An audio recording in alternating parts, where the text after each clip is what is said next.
and welcome to this video on amortization. We're going to work with a problem that concerns a loan for buying property. And to work with the example, we will use some formulas from chapters on annuities, and the other one is compound interest, right? So if you feel like you need to review those topics before watching this video, please do so. I will try to provide as much background as I can. And yeah, if you watch the video and you have questions, just let me know by either writing a comment or contacting me. I hope you enjoy this video.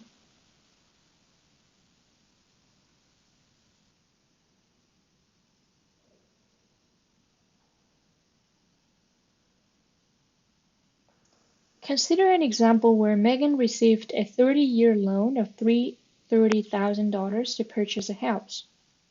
The interest rate on the loan was 3.2% compounded semi-annually. We wonder about three things. First, what is the size of the monthly loan payment? Second, what is the balance of the loan at the end of year 4? And third, by how much will the amortization period shorten if Megan makes an extra payment of $30,000 at the end of year 4?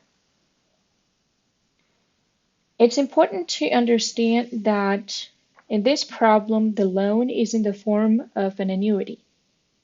And the type of annuity we're working with is ordinary in general because payments are made at the end of each payment period, but the compounding period and the payment period are different. So we will get to work with certain formulas because of the type of annuity we have. Now, the term of this annuity is 30 years. And we don't know how much Megan pays every month. So the amount of the periodic payment is an unknown. It's the answer to part A. So let's just call the amount of the periodic payment PMT. This is the answer to A. And we can say that the nominal interest rate is given by 3.2%, or 0.032 if we think of decimal numbers. And the compounding frequency is 2 because interest is compounded every 6 months. There are 2 compounding periods per year. With the nominal interest rate and the compounding period, the compounding frequency, we can find the periodic interest rate. The periodic interest rate is given by J divided by M. So we have 0.032 divided by 2, or same thing, 0.016. Now, because we're working with an ordinary general annuity, it's important to find the equivalent periodic interest rate per payment period. And for that, we start by finding a constant C, that is the number of compounding periods per payment period. The number of compounding periods per year is 2, because interest is compounded semi-annually, and the number of payments per year is 12. Then the equivalent periodic interest rate per payment period is given by I2, which is 1 plus I to the C minus 1, or a little bit more explicitly, 1 plus 0.016 to the 2 over 12 minus 1. Okay.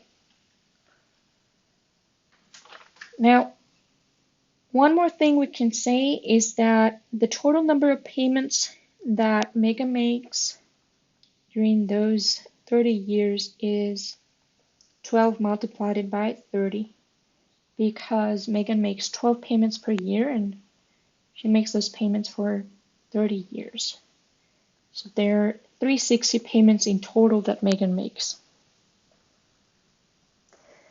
Okay. With all the information we have here, we can start working on part A of the problem. So let's dive into part A. we want to find PMT, the size of the monthly loan payment. To find PMT, we can set an equation. And the equation we can set is the equation that tells us that Megan needs to settle the loan in 30 years by making a payment of PMT dollars monthly, and the interest rate on the loan is 3.2% compounded semi-annually. So we have that $30,000 in 30 years. So we have $30,000 multiplied by 1 plus I2 to the 360 should be equal to the future value of the annuity, which is PMT multiplied by 1 plus I2 to the 360, take away 1 over I2. The annuity should cover the future value of the $30,000. So we have that PMT should be equal to $330,000 multiplied by 1 plus I2 to the 360 multiplied by I2, and all that divided by 1 plus I2 to the 360 minus 1. We have just solved for PMT. And at this point, we can use a calculator to compute this value. We assign I2 the value 1 plus 0.016 to the 2 over 12 minus 1. And then we compute this expression using the calculator. And what we get after we use a calculator is a number that can be approximated by $1,423.33. And that's the answer to part A.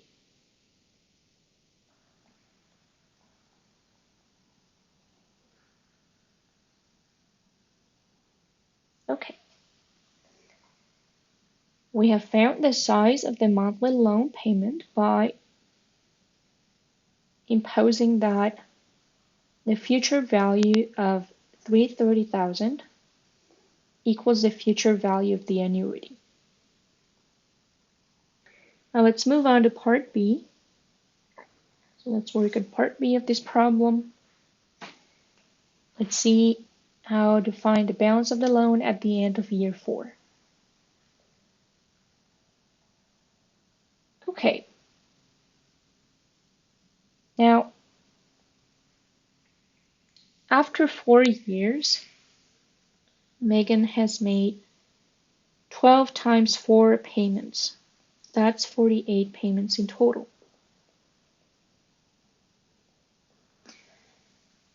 From that value, 48, we can say that the balance of the loan at the end of the year 4 is the future value of the original loan in 4 years. So that would be, that's the principal balance.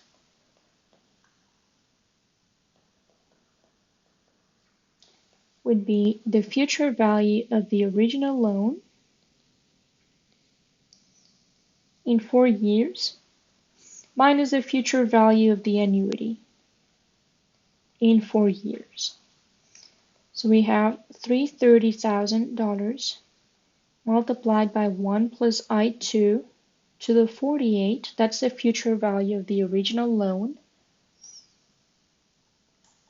And then we subtract PMT multiplied by 1 plus I2 to the 48 minus 1 over I2. That's the future value of the annuity after 4 years.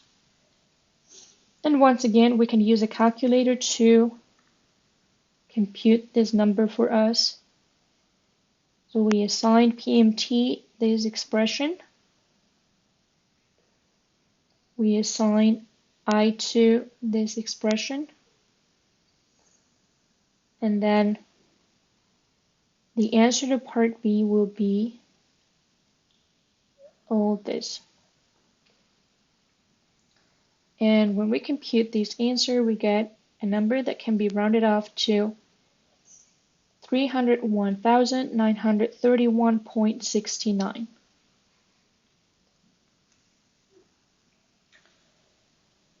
All right. So we have found the balance of the loan at the end of year 4 by subtracting two values: the future value of the original loan and the future value of payments. It's after 4 years. So we take 330,000 multiplied by 1 plus I2 to the 48 payments that Megan has made in 4 years, minus, and then the future value of the annuity is computed this way. Okay, well, let's move on to part C of this problem. We wonder about by how much the amortization period will shorten if Megan makes an extra payment of $30,000 at the end of year 4. If Megan makes that payment after 4 years at the end of the 4th year, then the principal balance after the payment will be given by the value we just found, the principal balance after 4 years, minus $30,000. So we have the new principal value, principal balance. That's after payment, equals $301,931.69 minus $30,000. And that's equal to $271,931.69. Now, to calculate the new number of payments, we use a formula from annuities to get to cover this amount by monthly installments of about this amount. And given the interest rate and all that, we compute the following expression. We have N equals minus the loan of 1 minus I2 multiplied by, let's call this principal balance, so PB,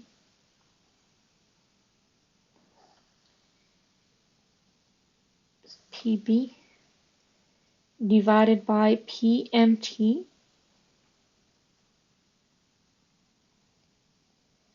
and then that loan gets divided by another loan. We have the loan of 1 plus I2. Notice that we are using 3 variables here: I2, PB, and PMT. And to find N, we use a calculator. We have assigned PB this value, PMT this value right here, I2 this value right there, that value right there. And then N turns out to be about 267. So the number of payments is rounded to 267 payments.